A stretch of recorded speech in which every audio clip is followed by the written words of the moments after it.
Alhamdulillah, Allahu Akbar. Segala puji bagi Tuhan Yang Maha Esa.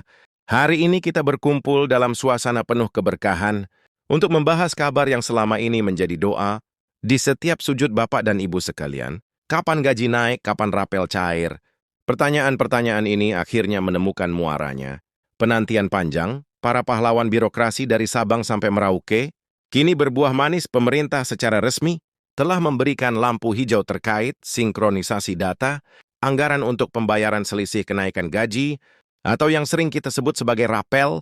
Nah, ini bukan sekedar kebijakan administratif, melainkan bentuk penghormatan negara terhadap keringat dan dedikasi Bapak dan Ibu yang telah mengabdi selama puluhan tahun demi tegaknya administrasi publik di Indonesia. Bagian 2, landasan hukum dan dinamika kebijakan. Mengapa proses ini memakan waktu? Kita harus memahami bahwa setiap rupiah yang keluar dari APBN harus memiliki landasan hukum yang kuat. Sejak diterbitkannya peraturan pemerintah, PP nomor 8 2024, fondasi kenaikan sebesar 12% bagi pensiunan telah diletakkan, namun memasuki tahun anggaran 2025 dan 2026, penyesuaian inflasi menjadi variabel penting. Negara harus memastikan bahwa dana sebesar triliunan rupiah ini tersedia di kas negara sebelum diinstruksikan ke PT, Taspen Persero dan PT Asabri. Proses birokrasi ini melibatkan Kementerian Pendayagunaan Aparatur Negara dan Reformasi Birokrasi PNRB, Kementerian Keuangan, dan Sekretariat Negara. Kabar baiknya, di awal 2026 ini, seluruh instrumen regulasi tersebut telah sinkron, sehingga hambatan teknis yang terjadi di tahun sebelumnya kini telah terurai. Bagian 3, memahami mekanisme rapel. Banyak dari Bapak dan Ibu yang bertanya kenapa namanya rapel.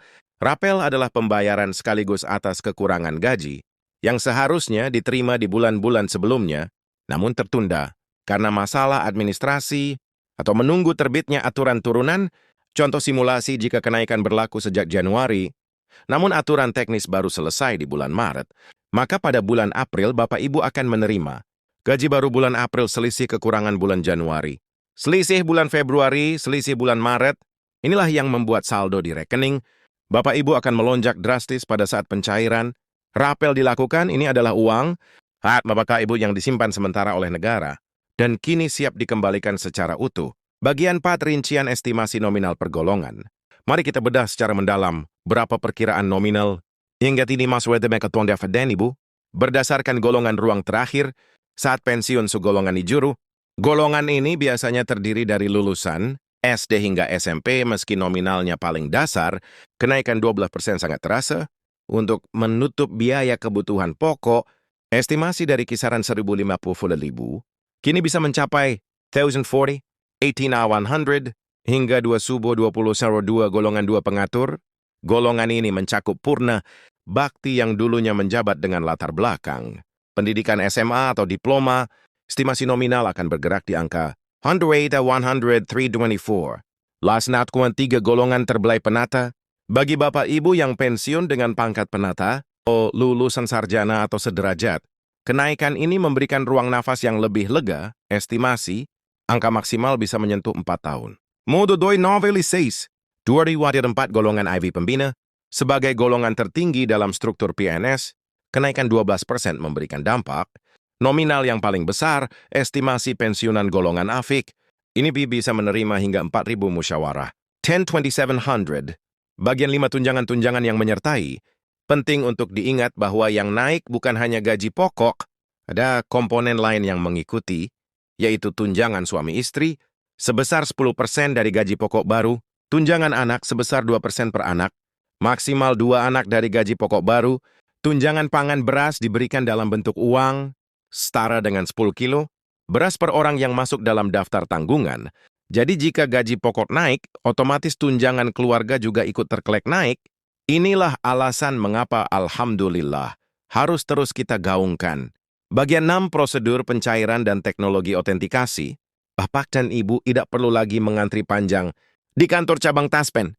Seperti zaman dulu, di era digital ini, pemerintah memudahkan proses melalui otentikasi digital. Langkah-langkah yang harus dilakukan: unduh aplikasi Taspen Otentikasi di smartphone, lakukan pemindaian wajah biometrik, suara dan sidik jari sesuai instruksi aplikasi, pastikan dilakukan secara berkala, Setiap bulan bagi penerima tunjangan veteran janda duda, atau setiap bulan sekali bagi pensiunan sendiri jika autentikasi berhasil, dana akan otomatis masuk ke rekening mitra bayar, bank BRI, BNI, Mandiri atau kantor pos, tanpa potongan sepeser pun.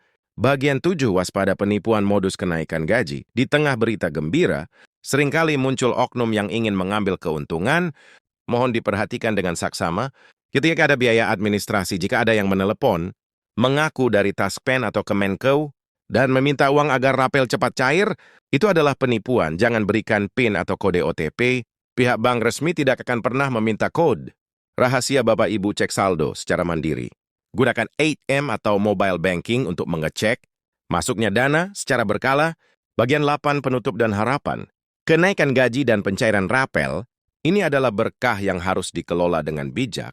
Gunakanlah dana ini untuk memenuhi kebutuhan kesehatan, membantu pendidikan cucu, atau sebagai modal usaha kecil di masa tua. Pemerintah berharap dengan adanya peningkatan kesejahteraan ini, para pensiunan tetap dapat hidup layak dan bahagia. Terima kasih kepada pemerintah yang telah mendengar aspirasi kaum Purna Bakti. Terima kasih kepada Bapak dan Ibu yang tetap sabar menanti. Semoga kesehatan selalu menyertai kita semua agar dapat menikmati hasil pengabdian ini bersama keluarga tercinta.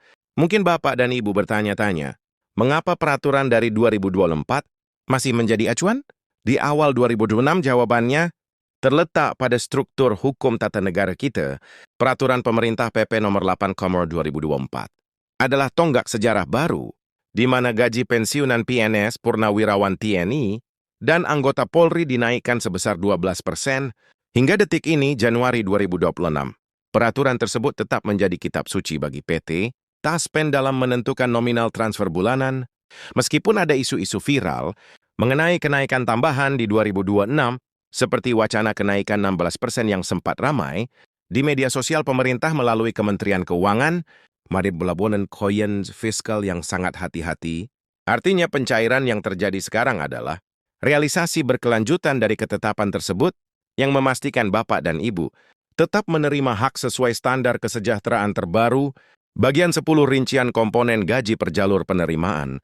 Penting bagi Bapak dan Ibu untuk mengetahui bahwa nominal yang masuk ke rekening bukan hanya satu angka tunggal, melainkan akumulasi dari beberapa komponen. Mari kita bedah gaji pokok pensiun ini adalah angka dasar yang ditentukan oleh golongan, ruang dan masa kerja, golongan MKG. Terakhir, tunjangan istri suami.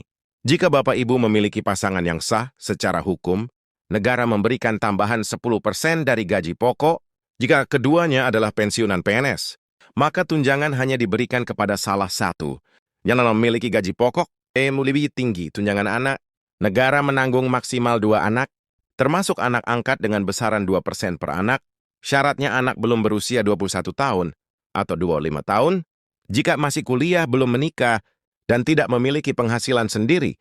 Tunjangan pangan, tunjangan beras, berupa uang tunai setara dengan 10 kilo beras per jiwa untuk pensiunan istri, suami, dan anak. Nilainya saat ini dipatok sekitar 7.024 per kilo. Sehingga jika satu keluarga terdiri dari 4 orang, ada tambahan sekitar 29, ninan 80 per bulan. Bagian 11, estimasi tabel gaji pensiunan golongan IV. Puncak karir sebagai bentuk apresiasi bagi mereka yang pensiun di golongan tertinggi pembina. Berikut adalah rincian estimasi yang diterima di 2026. Subgolongan minimal gaji pokok maksimal, gaji pokok golongan IV RP1 81 ASN R4 2000, golongan EVB R4748. Sintawar Quartek Lochin 900, golongan IVA on 748 Thunderer Quartier 9,000. Pejuang harus bayangkan jika Bapak Ibu golongan IVA memiliki istri dan 2 anak, total yang diterima bisa melampaui 5.000. Setelah ditambah tunjangan keluarga dan pangan, bagian 12 jadwal dan mekanisme smart distribusi.